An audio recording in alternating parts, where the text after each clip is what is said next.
Ternyata guys, udah dapet sama warga ditangkap, dikarungin.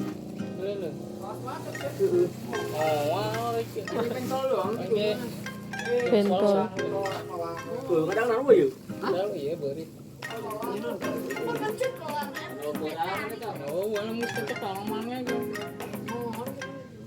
Ternyata baby sanca guys.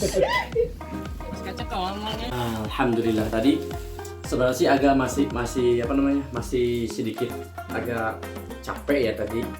Pulang kerja banget itu ditelepon, langsung baru mau naik motor ditelepon, kata tetangga katanya ada ular besar, belum ada yang berani nangkap katanya teman-teman. Dan akhirnya saya belum pulang ke rumah, langsung ke tempat lokasi di mana ular itu berada.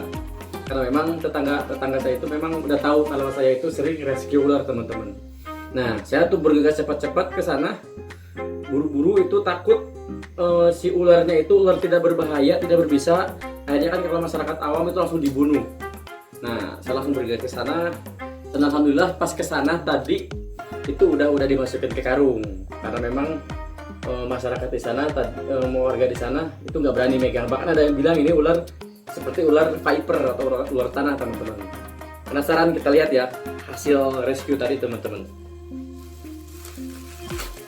Katanya sih ularnya besar, tapi memang buat orang yang apa namanya jarang ngelihat ular, bahkan yang parno terhadap ular, mungkin ular sebesar ini dibilangnya gede teman-teman. Tapi kalau buat kita mungkin pecinta reptil, ini masih baby teman-teman, masih baby piton.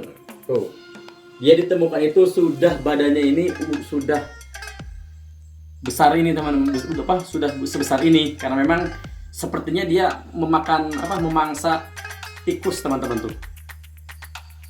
Soalnya badannya gede, beberapa kali lipat lebih gede dari badan aslinya teman-teman. Ini ukurannya sekitar 1 meter teman-teman. Ini masih baby banget. Tapi berhubung kalau ular itu bahkan bisa ketika dia makan mangsa bisa 8 kali lipat lebih besar daripada tubuhnya teman-teman. Nah, seperti ini. Badannya kecil, kepalanya kecil tapi bisa masuk ya. Mangsa sebesar ini bisa masuk ke tubuhnya, ke perutnya teman-teman. Karena memang piton itu salah satu ular yang bisa memakan mangsanya lebih besar daripada badannya teman-teman. Dan ketika dia sudah makan seperti ini, biasanya itu bisa bertahan beberapa bulan, bahkan bisa nyampe 3 bulan lebih teman-teman dia nggak makan. Tapi kalau di alam dia akan mendapatkan makanan lagi, dia bisa bertahan selama beberapa bulan, bahkan 3 bulan lebih teman-teman. Tapi kalau kita pelihara, mungkin ini satu bulan udah mulai seperti semula, udah mulai kecil lagi badannya. Nah itu kita kasih lagi, biasanya dia mau makan lagi. Dan karakternya ini sepertinya nggak terlalu strike teman-teman, nggak terlalu strike. Biasanya sih kalau ular habis makan, ular hasil alam, ketika memang habis makan kita pegang, dia stres itu memuntahkan makanannya lagi teman-teman, biasanya gitu ya. Kalau dia sudah beres memangsa mangsanya masuk ke tubuhnya, kalau dia merasa stres, dia biasanya memuntahkan lagi teman-teman. Tapi kalau karakternya anteng seperti ini, kayaknya enggak deh, enggak dimuntahin. Asal jangan dibikin stres teman-teman.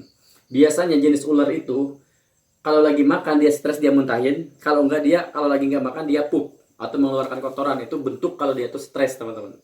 Nah, kalau saya lihat ini baby piton ini tidak terlalu strike teman-teman. Karena memang pertama mungkin sudah makan karena memang kenyang. Terus yang kedua memang karakternya anteng. Kan karakter ular itu berbeda teman-teman. Ada yang langsung strike, ada juga yang enggak. Nah kalau udah di usia seperti ini itu jarang yang strike teman-teman. Karena memang masih labil, belum tahu gitu. Tapi kalau udah agak dewasa biasanya agak strike. Tapi tidak sedikit ular sebesar ini juga yang strike, yang langsung nyerang kita teman-teman. Tuh lihat.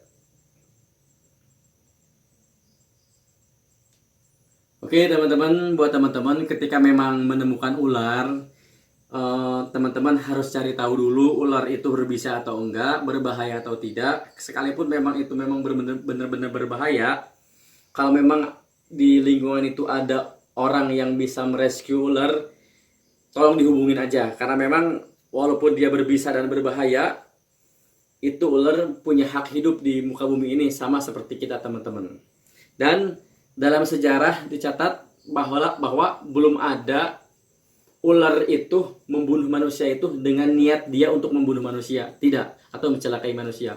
Biasanya ular mencelakai manusia itu dia terprovokasi atau terganggu keadaannya teman-teman. Jadi kita secara mutlak nggak bisa nyalahin hewan, nggak bisa nyalahin binatang, karena pada dasarnya semua makhluk itu berhak untuk hidup, berhak mempertahankan diri.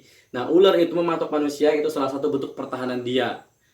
Bentuk pertahanan si ular itu jangan sampai diganggu gitu teman-teman. Oke, jangan lupa dukung terus acara ini di channel Aceh Pecinta Satwa. Jangan lupa like, komen, dan subscribe. Yuk, salam pecinta satwa.